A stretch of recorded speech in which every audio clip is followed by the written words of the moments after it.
días. Bueno, yo en primer lugar le quiero agradecer a Paco, que como ha comentado, somos amigos hace bastantes años. A través del trabajo nos conocimos, compartimos sector y casi grupo empresarial, pero bueno, no, casi no, grupo empresarial. Y nos hicimos muy amigos y bueno, yo te estaré eternamente agradecida por la acogida, por habernos invitado, por la acogida que hemos tenido y por la ilusión que habéis manifestado en todo momento por nuestra presencia hoy aquí. Así que desde aquí también os invitamos a todos a que participéis en los diferentes actos que Nódulo Materialista, incluso la Fundación Gustavo Bueno, organiza a lo largo del año, tanto en Madrid, en el Centro Riojano de Madrid, como en Oviedo, en la Escuela de Filosofía de Oviedo. Así que yo espero que esto sea una relación recíproca y que sea el inicio de una bonita amistad, como en Casablanca.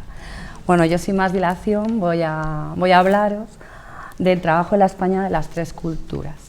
Entonces, bueno, para empezar, yo creo que esta ponencia lo que requiere en primer lugar es dejar claro a qué nos referimos cuando hablamos de la España de las tres culturas, ¿no? De dónde tiene su origen este término, ¿no? Y este término tiene su origen en los años 30 del siglo XX, hasta los inicios de los años 30 del siglo XX no comienza a utilizarse este término. En ese momento se advierte tímidamente la utilización de esta acepción. Pasamos del término las tres religiones, que es el que se venía utilizando, al término las tres culturas, ¿no? Entonces, las tres religiones son las tres culturas que son la judía, la cristiana y la musulmana, y que realmente existían y que de hecho bueno, pues estaban en permanente pugna ideológica, filosófica y política durante toda la Edad Media, ¿no? Y fue precisamente en Córdoba, a mediados del siglo XX, en los años 30 del siglo XX, cuando se comenzó a utilizar esta terminología de las tres culturas, precisamente en la cuna de Séneca, de Averroes y del gran Maimónides.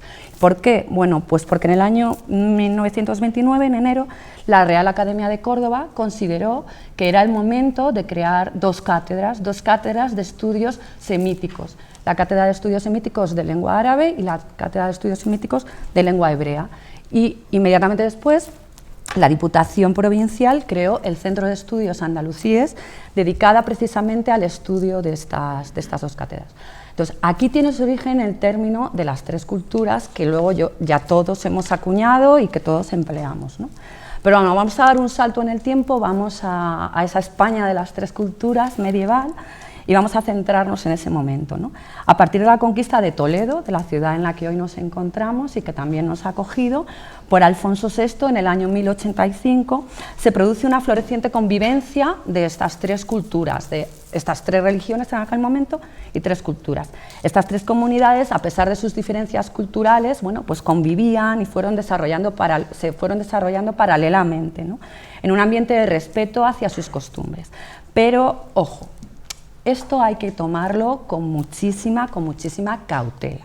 Se puede decir que estas tres culturas coexistían, pero hablar de convivencia, yo sé que este es un tema bastante escabroso y objeto de polémica desde principios del siglo XX, pero bueno, hay que decirlo, ¿no? Entonces, hablar de convivencia, a mi particular modo de ver, es excesivo, ¿no? Se puede decir que estas culturas coexistían con un respeto, no hay que negar en absoluto la influencia de cada una de ellas en las demás, pero la realidad es que la cultura preponderante en aquel momento en España era la cultura cristiana y la árabe, y la judía pues era respetada o incorporada en esa cultura, en esa convivencia, pero no había una convivencia perfecta de tres culturas iguales en absoluto, ¿no? Esto dio objeto a una polémica a la que luego me referiré entre Américo Castro y Claudio Sánchez Albornoz, precisamente sobre este tema, ¿no? O sea, vivían en armonía, pero por ejemplo nos basta ver la estructura de Toledo a día de hoy para ver que los barrios estaban separados. Estaba la judería, la zona donde vivían los musulmanes, los cristianos. No había una fusión de esas tres religiones en convivencia armónica. Había una coexistencia, pero una fusión como en algunos momentos se nos quiere hacer ver, ¿no? Entonces, bueno, en este sentido me voy a referir a esa polémica famosa entre Américo Castro y Claudio Sánchez Albornoz. Bueno, Américo Castro en España, en su historia, escrito en 1948, él sostiene que la cultura española surge como resultado precisamente de ese entrecruce, de esa fusión de esas tres culturas, ¿no? De esas tres castas, término que utiliza él, esas tres castas de creyentes, ¿no? Y Sánchez Albornoz, 8 años después, en 1956, en su España, un enigma histórico, le rebate sus argumentos, ¿no? Le contesta y le dice que ha sido muy exagerado en sus apreciaciones, que había una coexistencia, una convivencia, pero no había una fusión tal como aludía Américo Castro, ¿no? Para Sánchez Albornoz, el Homo hispanicus estaba ya perfilado incluso antes del año 711. Entonces critica muy ferozmente la figura de Américo Castro. Sí que es verdad que luego Américo Castro en su forma de escribir era mucho más dialogante, mucho más, y Sánchez Albornoz quizá es mucho más duro, ¿no? Pero bueno, esas son las tesis de ambos, ¿no? No niega la influencia de unas culturas sobre otras y no niega la impronta de la cultura musulmana en la España medieval, ¿no? Pero no cree en esa fusión, ¿no? Entonces, volvemos al Toledo del medievo. Ya esa convivencia de esas tres culturas, término que vamos a seguir acuñando, ¿no? Entonces, llegados a este punto, sí que es paradigmático, es un ejemplo de esa convivencia y sobre todo centrándonos en la temática de estas jornadas, que es el trabajo, porque hasta ahora no he nombrado el trabajo para nada. Entonces, paradigmático es la Escuela de Traductores de Toledo. Desde luego es un ejemplo histórico en la historia universal de ese trabajo, ¿no? Entonces, si bien es creada en 1124, antes de que reinara Alfonso X, realmente fue durante el reinado de Alfonso X cuando la Escuela de Traductores de Toledo alcanzó su máximo apogeo. O sea, la figura de Alfonso X fue el gran precursor de esta escuela, ¿no? Entonces, Alfonso X reunió a personas doctas en varias lenguas, porque él tenía claro que quería transmitir esos conocimientos a los que ya Tilana Guerrero se ha referido en su intervención anterior, a todo el mundo cristiano, a toda la Europa cristiana de la época. Y para eso hacía falta una escuela de traductores, ¿no? Entonces, el método de trabajo es fascinante. Yo creo que el tema de la escuela de traductores es infinito, o sea, se puede estar estudiando años, ¿no? Porque es una maravilla. Se aglutinó a eruditos que formaron una auténtica congregación en diferentes proyectos de traducción cultural demandados por esas cortes europeas. Era un proyecto de Alfonso X el Sabio, un proyecto personal. Incluso aquí, lo que pasa es que no tenemos tiempo y tampoco es la ponencia adecuada, a nuestro modo de entender surge la idea de imperio ya, de imperio español, está el germen de imperio español en la figura de Alfonso X, que aglutina el trasladar todos esos conocimientos a toda la Europa cristiana. Ya hay un concepto de imperio, una idea germinal de imperio, ¿no? Entonces, bueno, se trataba de una auténtica escuela, es decir, no consideremos que era solo un centro de traducción, ni muchísimo menos. Ahí se traducía, pero se estudiaba de verdad, ¿no? Entonces, el método de trabajo era básicamente, de una manera muy resumida, ¿no?, el siguiente: los maestros eran judíos y mozárabes, y la materia impartida consistía, entre otros, en el conocimiento, el traslado, la traducción y el estudio de la filosofía, de las leyes, de la organización política, de las ciencias mágicas, de la astronomía, de la astrología. Entonces, los judíos pasaron a trabajar con musulmanes en esa escuela de traductores de Toledo y trasladaron al latín textos que anteriormente estaban en árabe, ¿no? Entonces, el método de trabajo era muy bonito. Un judío conocedor de la lengua árabe volcaba, él conocía la lengua árabe, pero volcaba en el castellano vulgar, en el castellano que se utilizaba en su día a día, el texto en árabe, lo iba traduciendo, y a su lado había un cristiano que de esa glosa que hacía el judío traduciendo del árabe al castellano vulgar el conocimiento, lo traducía al latín y lo escribía en latín. Y eso era el conocimiento que luego se trasladó a toda Europa. Y a través de esa sistemática de trabajo, bueno, pues pudieron conocer las obras de Aristóteles, de Platón, de Avicena, de Ptolomeo, de Euclides. Es fascinante. O sea, la obra de los hebreos en este sentido, fundamentalmente, por ejemplo, en el tema de trasladar la obra de Averroes, es interesantísima. Entonces, es un punto clave de traslado de conocimiento de toda la época clásica a las cortes europeas, ¿no? Entonces, además, Alfonso X aunó aquí también a las antiguas escuelas y academias judías de Córdoba y de Lucena, que habían sido expulsadas de Al-Ándalus por el fanatismo almohade, que no, estos sí que no conocían el término convivencia ni nada que se le pareciera, y Alfonso X les acogió perfectamente y se integraron perfectamente en esa escuela de traductores. Además, Alfonso X ordenó también que se tradujeran, que se escribieran en castellano, no en latín, en castellano, que tú ya has hecho referencia en algún momento a esto, ¿no?, los documentos oficiales, y bajo su dirección se realizaron grandes obras en prosa castellana, como la grande general Historia de España y fundamentalmente, yo como licenciada en Derecho, bueno, el Código de las 7 partidas, que es fascinante y que es, digamos, el primer cuerpo legal español y bueno, que ha imperado hasta nuestros días, ¿no? Continuando con la actividad de los miembros de estas 3 culturas, sí que me quería referir ya, y con independencia de la Escuela de Traductores, a la participación a nivel del trabajo de cada una de estas 3 comunidades religiosas, ¿no? Entonces, aquí, por ejemplo, voy a empezar por los judíos, ¿no?, por los hebreos.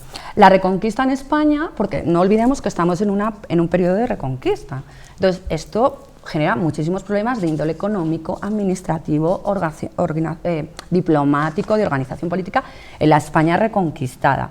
Esto supuso, fue bastante ventajoso para los judíos en el sentido de que tenían unas cualidades excepcionales que la España reconquistada supo utilizar, o sea, ellos ganaban las 2 partes, ¿no? Fue muy ventajoso para todos. ¿Por qué? Porque los judíos eran especialistas en comercio, y en esa España de la reconquista, que tenía unas necesidades económicas de impulsar la economía porque estaban en guerra, en ese momento los judíos, como conocedores del comercio, impulsaron mucho la economía, eran gente que trabajaba muy bien en el comercio, cosa que hacía falta. Por otro lado, poseían bienes mobiliarios. No tengamos el mito de que todos los judíos eran ricos, para nada, al que luego me referiré, pero bueno, es verdad que poseían bienes mobiliarios. Entonces, con esos bienes mobiliarios se financiaron muchas de las batallas y muchos de los actos bélicos de la Reconquista, porque hacía falta financiación. Por ejemplo, la batalla de las Navas de Tolosa, de 1212, la financió un judío. No tengo aquí el dato del nombre, lo siento mucho, pero bueno. Y luego ya hablaban y escribían árabe. Fundamental, o sea, ya lo he dicho, en la Escuela de Traductores de Toledo, pero no solo en la Escuela de Traductores de Toledo, sino, por ejemplo, para realizar misiones diplomáticas o de intermediarios o de traductores con las poblaciones sometidas a los reinos de taifas. Incluso en la rendición de Baleares y de Valencia, las personas que intermediaron y firmaron los pactos de rendición de los musulmanes fueron judíos, o sea, que realizaron una labor diplomática excepcional, ¿no? Centrándonos ya en la actividad laboral, bueno, pues fundamentalmente se dedicaron a los siguientes campos. La medicina, la presencia de médicos judíos en las cortes es innegable, ¿no?, por su gran conocimiento de la medicina, de Galeno, de Avicena, es decir, eran unos médicos excepcionales. Bueno, voy a empezar a poner alguna transparencia porque me he puesto a hablar. Entonces aquí os he puesto, bueno, pues una representación de la Escuela de Traductores de Toledo. La verdad es que son bellísimas, estas imágenes son bellísimas, es una maravilla. Esta es una miniatura de las 7 partidas de Alfonso X el Sabio, y esta es la tienda de un boticario judío representada en las cantigas. Entonces voy a seguir hablando de los trabajos de los judíos, porque en algún momento creo recordar que metí alguna de Alfonso X el Sabio, en este caso hablando con médicos árabes, ¿no? Volvemos a los judíos. Practicaban muy bien la medicina y se les reclamaba mucho como médicos de las cortes. Las finanzas, ya me he referido a ello, ¿no?, financiaban y eran muy buenos conocedores de las finanzas, y en la administración, ya que ya lo he señalado, en su papel como intermediarios diplomáticos con los reinos de taifas, porque hablaban árabe, etc. También desarrollaban una actividad artesanal, es decir, no todos los judíos eran médicos de la corte ni financiaban las batallas de las Navas de Tolosa. Había muchos médicos que se dedicaban, o sea, judíos, perdón, que se dedicaban a la actividad empresarial.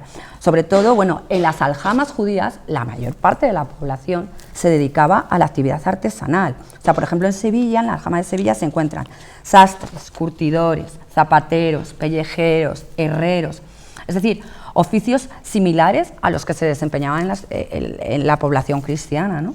Destacan también los plateros y los encuadernadores de libros, ¿no?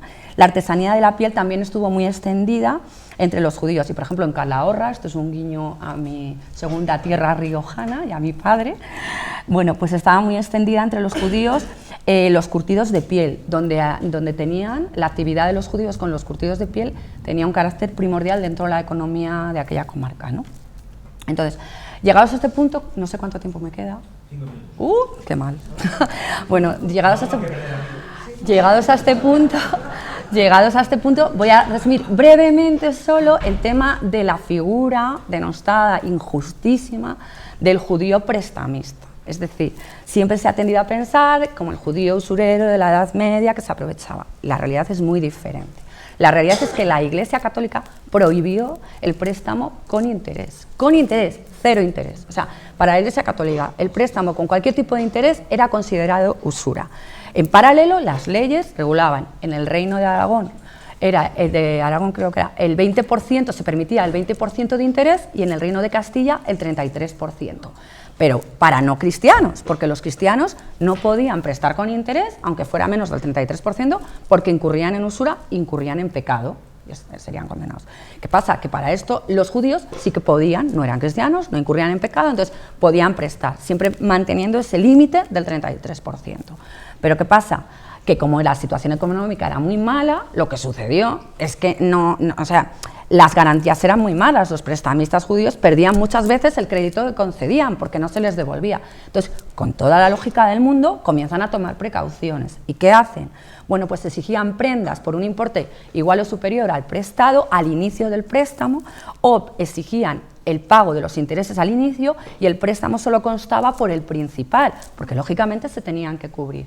Entonces, aquí ya entra sin remisión la alimentación del judío usurero y tal, que luego es utilizada en la guerra con los trastámara y tal, ¿no? O sea, pero bueno, me quedan ya 3 minutos, con lo cual tengo que seguir avanzando, ¿no? Bueno, pero sí que quería referirme a este tema de los préstamos porque me parece que es un tema que tenemos pendiente de aclarar, ¿no? Bueno, entonces, en cuanto a los musulmanes, aportaron muchísimo. Por ejemplo, en la actividad agrícola aportaron un montón. Introdujeron la agricultura de regadío, el arroz, la caña de azúcar, los cítricos. Introdujeron muchas novedades que aportaron sus ingenieros agrónomos en el campo de la hidráulica, aplicadas a la agricultura. Por ejemplo, introdujeron la noria, 2 tipos de noria, la noria con agua y la noria impulsada por animales. Esta segunda fue muy buena porque permitía regar los campos, aunque ese campo, objeto del regadío, no estuviera al lado del cauce del río, porque permitía con los animales trasladar el agua y regar ese campo, con lo cual, pues bueno, fue un avance muy grande, ¿no? Y los cristianos asumieron todo este tipo de aportaciones que hicieron los musulmanes, ¿no? También introdujeron la fabricación del papel. El papel, que todos sabemos que es de origen chino, llegó al Andalus a mediados del siglo X. Y el centro productor de papel más importante fue Játiva. En Játiva era el centro mayor de producción de papel. Entonces, cuando Jaime I lo reconquista, no solo no lo deja de permitir, sino que lo incentiva. Y Játiva se convierte, adquiere casi el monopolio de la fabricación de papel. Entonces, al ser más barato que el pergamino, sustituye al pergamino y en consecuencia las leyes y todos los tratados y todo ese conocimiento se traslada mucho más y es mucho más accesible. Volvemos a la Escuela de Traductores de Toledo.